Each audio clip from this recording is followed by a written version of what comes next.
શ્રી વલ્લભાધીશ કી જય, ગિરિરાજ ધરણ કી જય, શ્યામ સુંદર શ્યામને મહારાણ કી જય, શ્રી ગુસાઈજી પરમ દયાળ કી જય, શ્રી ગોકુલ નાથ કી જય, શ્રી દયાળ કી જય, શ્રી નવનેત પ્રિયા લાલ કી જય, अपने माथे बिराजता सेव्य स्वरूप की जय। बधाई वैष्णव ने जाजा करीन जय श्री कृष्ण। पुष्टि मार्ग ज्यां छे ત્યાં આજે આવું ભેગું થવાનું મન થાય છે। કીટીમાં તો બધાય થતા જ હોય, અને કીટી તમે બધા કદાચ કરતા હો તો એ ખોટું નથી। ઉમ્ર પ્રમાણે તમે બધા રસ લ્યો છો, પણ મુખ્ય રસ એ છે કે જ્યારે આપણા ઘરે કંઈ સારો પ્રસંગ હોય, કંઈ સારા સમાચાર મળ્યા હોય, આપણે કંઈ સારા ઓલામાંથી તબક્કામાંથી પસાર થતા હોય, અને જો ત્યારે આપણને સત્સંગ કરાવવાનું મન થાય તો સમજી જવાનું કે આપણા ઠાકોરજીની કૃપા આપણા ઉપર વરસી રહી છે, એમાં કોઈ શંકાને સ્થાન નથી। એનું કારણ છે અત્યારે તમે જો મંદિરોમાં ભીડ, શું કામ? લોકો ભૌતિક સુખથી કંટાળ્યા છે। દુનિયામાં આટલું ડિપ્રેશન પહેલાં હતું? અત્યારે તમે જો 100 જણાને 1 જણા એ ડિપ્રેશનમાં હોય। તો મારો કહેવાનો આશય એ છે કે આમને ત્યાં હોય, કે આને ત્યાં હોય, કે આને ત્યાં હોય, વરસમાં 2, 4, 5 વાર સત્સંગ। પણ એમાંય મારે જે કહેવું છે તે આ છે, પૈસા દઈને ભગવત નામ લેવાય નહીં અને લેવડાવાય નહીં। ભક્તિ એ ધંધો નથી। ફલિત કેમ નથી થતું? આટલી કથાઓ થાય છે, આટલા સત્સંગ થાય છે, કેમ ફલિત નથી થતું? વક્તાને લેવું છે, શ્રોતાને દેવું છે। વાંક એકલો વક્તાનોય નથી, શ્રોતાનોય છે। તો જ્યારે આવું અહેતુક, મારે કાંઈ લેવું નથી, તમારે કાંઈ દેવું નથી, તમારે શું કરવું છે? તમારા ઘરે તમારા માથે બિરાજતા તમારા ઠાકોરજી એના ગુણાનુવાદ સાંભળે એમાં તમને રસ છે। અને મને મારા હૃદયમાં મારા ઘરેથી પધારેલા મારા પ્રભુ આ સત્સંગની અંદર સંમેલાત થાય એમાં મને રસ છે। લેના દેના બંધ હૈ ફિર ભી આનંદ હૈ। તો મને આજે આનંદ એ વાતનો છે કે રીટાબેનના દીકરાના લગ્ન 8-10 વર્ષથી થયા હતા, અને આપણા હિન્દુ સમાજમાં સંસ્કૃતિમાં 1-1.5 વર્ષ થાય ને બધાય પૂછવા માંડે છે કાંઈ, છે કાંઈ? ત્યારે મેં એમને એક જ વાક્ય સાંભળતા જોયા હતા, જે કરશે એ વલ્લભ મારા હિતનું। અને વલ્લભે આજે 8-10 વર્ષે એમના હિતનું કર્યું। એમનો દીકરો કેનેડા છે, એમને ખબર પડી કે સારા દિવસો છે, તો સૌથી પહેલાં એમને કેમ આ બધાને સત્સંગ કરાવવાનું મન થયું? હોટલમાં લઈ જઈ શકત, મંદિરમાં મનોરથ કરીને પ્રસાદ લેવડાવી શકત? ના।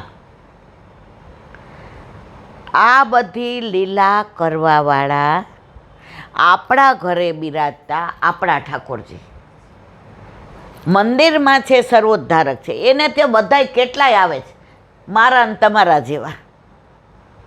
પણ આપણા ઘરે બિરાજતા આપણા ઠાકોરજી ભક્તોદ્ધારક, એ મારો અને હું એનો। આજે અમારી કોલેજમાં અમે 2 સાથે હતા, હવે 800 જણા અમે, એમાં મેં આને સિલેક્ટ કર્યો, બરાબર છે? હવે અમારી સાથે હતા એ બધાય પછી લગ્ન પછી મને એમ કે ચાલ ઇન્દુ પિક્ચર જોવા, હું જાઉં મારા વાલા? સાચું કહેજો, જાઉં? ચાલ આપણે 2 હોટલમાં જઈએ, હું જાઉં? મારું સર્વસ્વ હવે આ. તો લૌકિકમાં જો મારું સર્વસ્વ આ હોય, આને નથી ગમતું, તો અલૌકિકમાં પણ આપણા ઘરે આપણા માથે બિરાજતા આપણા ઠાકોરજી જ આપણું સર્વસ્વ. આપણે તો એવું કહીએ છીએ કે મારે તો એક જ આશરો. ઠાકોરજી કે જે હું તારા ઘરે બિરાજું છું તો મારે તું એક જ માં છો. ગોકુળમાં નંદ બાવાને યશોદાજીને ત્યાં ઠાકોરજી બિરાજતા હતા. યશોદા સિવાય બીજી માં હતી ખરી? કોઈને મૈયા કહેતા હતા? હમણાં મેં એકમાં વાંચ્યું, ઠાકોરજીને 2 જ મૈયા, યશોદા મૈયા, અને યમુનાજી એમના મૈયા નથી, એ એમના ચતુર્થ પટરાણી છે. બીજા કયા? એમના દેવકી મૈયા. પણ ક્યાંય તમે દેવકી મૈયાનું નામ નહીં, યશોદાનંદન. કેમ? હવે એ પાછું ભાગવતમાં જવું પડે. એટલે એનું વિવરણ તમે બધા જાણો છો, કારણ કે આમાંથી બધાય ભાગવત ઘણું બધું સાંભળો છો. એટલે મારે આગળ કેવું નથી. વલ્લભની કૃપા વિના તમે કે હું ઠાકોરજીની માં નથી બની શકતા. મંદિરના ઠાકોરજીના માં આપણે ખરા મારવાલા? હા ના તો બોલો. તો આપણા ઘરે બિરાજતા આપણા ઠાકોરજીને કોઈ પૂછે, ગોપી જઈને તારી માં કોણ? તો મારા ઠાકોરજી મારું નામ દે, તમારા કોઈનો દે? તમારા ઠાકોરજી તમારું નામ દે કે બીજા કોઈનો દે? અમારા ઘરે હમણાં 2 વહુ, 2 એના વર ને 2 એના 2 છોકરા ને એના સાસુ સસરા આવ્યા હતા. એમાં સસરાને થોડો પ્રોબ્લેમ હતો, એટલે મેન્ટલી ફિટ નહોતા. એટલે એ લોકો એને ગાડીમાં બેસાડી રાખ્યા કે ભાઈ ખરાબ લાગે ને કોઈના ઘરે લઈને જાય, કારણ કે એ આપણે બોલતા હોય તો હસવા માંડે, પછી ઊભા થઈ જાય, પછી નાસ્તો આવે તો બીજાના ડીશમાંથી ને ખેંચી લે. ટૂંકમાં એને ઉંમર પ્રમાણે કાંઈ એવો રોગ હતો. એટલે ઓલા લોકો આવ્યા, એટલે ઓલો 8 વર્ષનો દીકરો હતો ને, એ ઘડી ઘડી કે બા દાદાને બોલાયો, બા દાદાને બોલાયો. એટલે આમનું ધ્યાન ગયું. એટલે આ મને કે આમને પૂછતો કોઈ ગાડીમાં બેઠું છે? મેં તો ગાડીમાં કોઈ છે? ત્યાં તો એ બા રડવા માંડ્યા. ઈલાબેન આના પપ્પા ત્યાં છે, આના દાદા ત્યાં છે. મેં તો કેમ નથી લઈ આવ્યા? એ કે અહીંયા ડિસ્ટર્બ કરશે બધાને. નહીં. મેં તો કાંઈ વાંધો નહીં, 10 મિનિટ તો બોલાવો. એ બિચારા એ કે ના એસી ચાલુ છે અને ડ્રાઈવર બેઠો છે. કરોડોપતિ હતા. એટલે અમને ન મજા આવી, કારણ કે સત્સંગ અમે ખાલી યુટ્યુબનો નહોતો કરતા, સાદો કરતા હતા. આમ બધાને એ લોકોને ઘણું બધું પૂછવું હતું. એ શું પૂછવું હતું હમણાં તમને વાત કરું. આ માની વાત નીકળી. એટલે આ એને એટલે અમને ધક્કો માર્યો. એ હું આવીશ એમ કે મારાથી ઉતરાય છે, હું આવીશ એમ. એટલે આ કે સારું હાલો. એટલે એના 2 દીકરા દોડ્યા કે દાદા તમે બેસો, અમે લઈ આવીએ છીએ. લઈ આવ્યા, બેસાડ્યા. મેં કીધું દાદા જય Shri Krishna. YouTube YouTube YouTube. એટલે થોડીક વાર એનો જે અવાજ જોરથી આવ્યો ને તો હું ગભરાઈ ગઈ. મેં કીધું હા યુટ્યુબ. ઈલાબેન મેં કીધું હા. મેં તો પાણી પીવું છે? મને કે હા. પાણી પીધું. પછી ખીર હતી ને પેલી બટેકાની ને આની વેફર હતી કેળાની, એટલે બધાને દીધી હતી. એટલે એણે આમ 2 દોથા ભર્યા. એટલે આ લોકોને સારું. મેં તમે લોકો કશું ના બોલો, ભલે તમે જોજો હજી મારે જે કેવું તાજ દોથા ભરીને મારી પાસે આવ્યા, મને કે લે ખા ખા ખા ખા, એટલે મેં ખાધી. એકચ્યુઅલ મારે આ પોટેશિયમ વધુ એટલે બટેકા ને કેળા ને એ બધું ખાવાની, મેં તોય ખાધી. પછી કે પાણી લાવો, હવે પાણી, મને પાણી પાયું એણે. પછી મેં તો હવે બેસી જાઓ બાપુજી, દાદા અહીંયા બેસી જાઓ. ના, સામે બેસું છું કે. પછી સામે બેઠા. તમે લોકો માનશો નહીં, 1.5 કલાક એ બેઠા, એકદમ શાંતિથી સાંભળે બધું, એક શબ્દ નથી બોલ્યા. એના ઘરનાને બહુ ટેન્શન થતું હતું કે તોફાન કરશે, કોકનું ગળું પકડી લેશે, કોઈને મારી દેશે. હરામ બરોબર છે, એક શબ્દ બોલ્યા હોય તો. હવે ઓલી વહુને જે પૂછવું હતું તે આ હતું. આ માની વાત નીકળી ને પછી દાદાની વાત હજી આગળ કરું છું પછી. એટલે એ બાએ કીધું કે અમારી વહુને થોડું દુઃખ છે, એની વાત કરવી છે. મેં તો હું લૌકિક સાંભળતી નથી ને મારી પાસે એવો ટાઈમે નથી.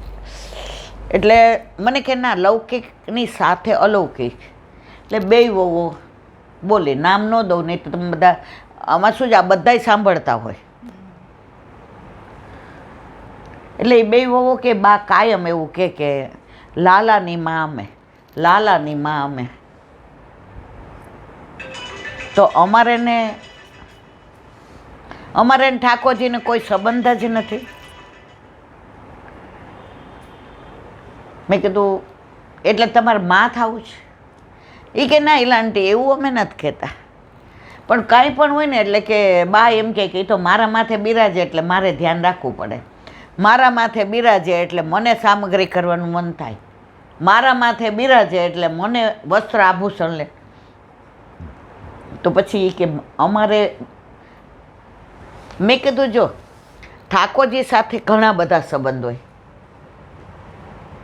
ત્વમેવ માતા ચ પિતા ત્વમેવ, ત્વમેવ બંધુ ચ સખા, ત્વમેવ વિદ્યા દ્રવિણમ, ત્વમેવ સર્વમ મમ દેવ દેવ. કાયેન વાચા મનસેન્દ્રિયેવા બુદ્ધ્યાત્મના પ્રકૃતિ સ્વભાવાત કરોમિ યદ્યત સકલમ પરસ્મૈ નારાયણાએતિ સમર્પયામિ. મેં કીધું બેટા તમારા બેયનો સંબંધ હજી ભાભીનો છે, અને બે જે રાજી થઈ ગયા. મેં તો ગોપીઓ આવતી હતી ને તો માં તો એક જ હતી ને, યશોદા મૈયા, પણ છતાંય વલ્લભે કોને કીધા ગુરુ? ગોપીજનોને, બીજા કોઈ નથી કીધા. તો તમે તો બધી ભાભીઓ છો, તમારે ને ઠાકોરજીને હજી વાત્સલ્ય સંબંધ નથી, પ્રેમનો સંબંધ.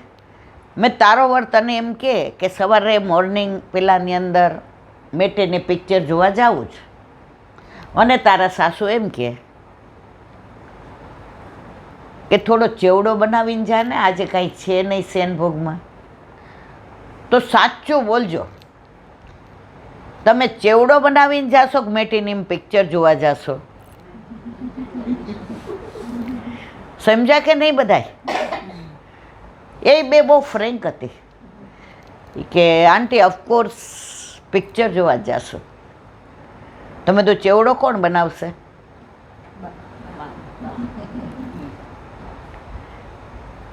તો આ માં છે.